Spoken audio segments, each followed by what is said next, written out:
Astro glitz நேயர்களுக்கு அடியேன் உங்கள் சிவயோகி சிவசக்திமான் சுவாமிகள் வணக்கத்தை தெரிவித்துக் கொள்கிறேன். இந்த பதிவில் ஆடி 14ஆம் நாள் வியாழக்கிழமை வருகிறது. ஆடி 1லேருந்து ஆடி 32 வரைக்கும் ஆடி விசேஷங்களை சொல்லி வருகிறோம். வீட்டில் செய்யக்கூடிய எளிமையான பரிகாரங்கள் சொல்லி வருகிறோம். ஒவ்வொரு பிரச்சனைக்கும் ஏற்ற பலன்களையும் சொல்லி வருகிறோம். அந்த வகையில் இப்போ விளக்கமா சொல்ல போறோம். 18ஆம் பெருக்கு பற்றி தான் சொல்ல போறோம். ஆடி 18 வரக்கூடிய ஆடி 18ஆம் பெருக்கு ஆடி பெருக்குன்னு சொல்லுவாங்க. அன்றைய தினம் செய்யக்கூடிய எளிமையான பரிகாரம்.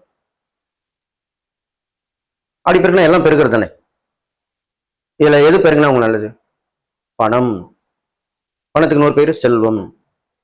இந்த செல்வம் பணம் அப்படின்னு சொல்ற அந்த பணம் பெருகிறதுக்கு என்ன பண்ணணும்னு தான் இந்த பதிவுல விளக்கமா சொல்ல போறேன். கண்டிப்பா கேட்கணும். நீங்க இதுதான் முக்கியமானது. கவனமா கேட்டு நடந்தீங்கன்னா கண்டிப்பாக உங்களுடைய பணப்பற்றாக்குறை தரும். பணம் பல பல வழிகளும் வந்து சேரும். எல்லா பிரச்சனையும் விடுபட்டு வந்துடுவீங்கன்னு சொல்லி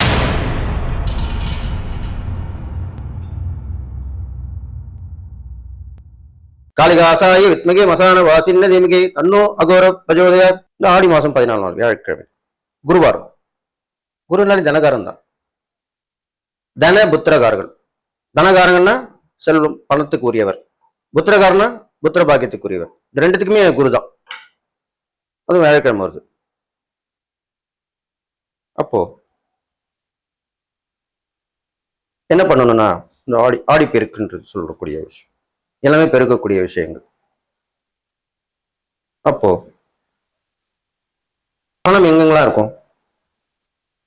கையில வாங்கினீங்கன்னா உங்க பர்சுக்கு வந்து சேரும். நிறைய வந்தா வீட்டுல பணப்பெட்டியில வைப்பீங்க. சாமி நீங்க சொல்றது கரெக்டு தான். இப்பெல்லாம் டிஜிட்டலா ஆயினே இருக்க சாமி. எல்லாமே ஜிபே பண்றாங்க. ஜிபேல வந்துடுது. ஜிபேலே அனுப்புறோம். நாங்க ஜிபேல எங்களுக்கு வந்துடுது. இப்ப இதுக்கு என்ன பண்ணலாம்? அதுக்கும் உபாயம் இருக்கிறது. முதலில் பணம் கைகளில் வந்ததுக்கு என்ன செய்ய வேண்டும் அதை பார்க்க வேண்டும்.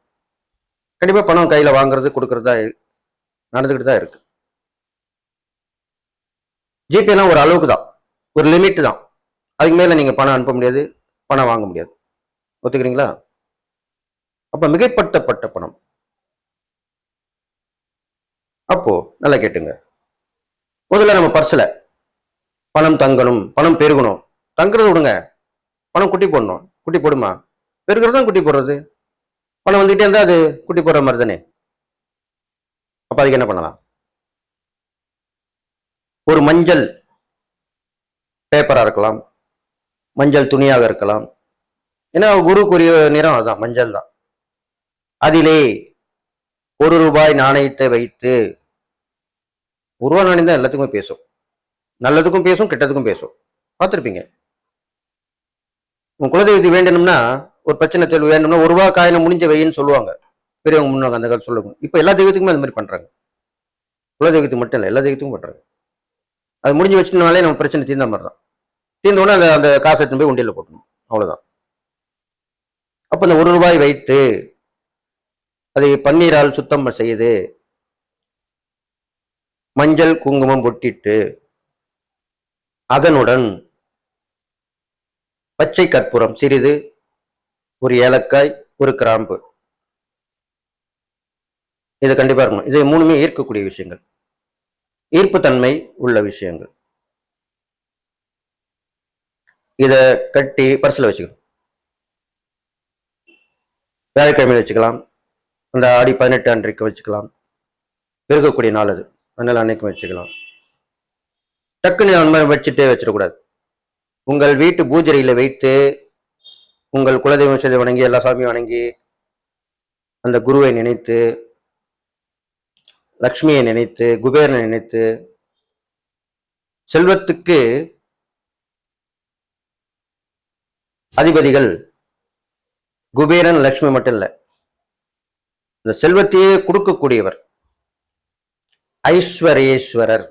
ஈஸ்வர அம்சம் உள்ள ஐஸ்வரேஸ்வரர் அவர் தான் செல்வத்தை கொடுக்கறது. அதுதான் மகாலட்சுமி. மகாலட்சுமி வாங்கி குபேரன் கொடுப்பாங்க. குபேரன் எல்லாத்துக்கும் கொடுப்பார். அப்பேற்பட்ட அந்த தெய்வங்களை வணங்கி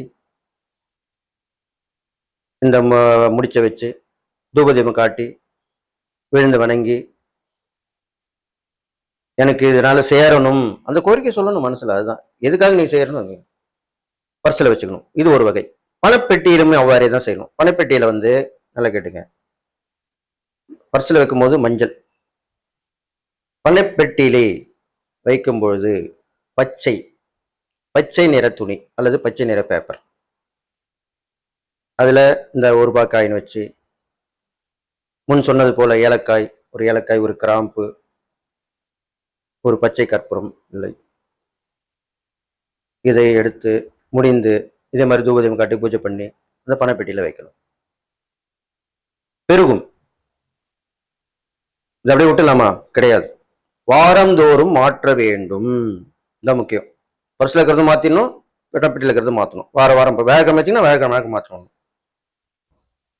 இந்த ஆடிப்பெருக்கு அன்னைக்கு வச்சுட்டா கூட அடுத்தடுத்து வர வேலைக்கிழமைகளை அது மாற்றி வர வேண்டும்.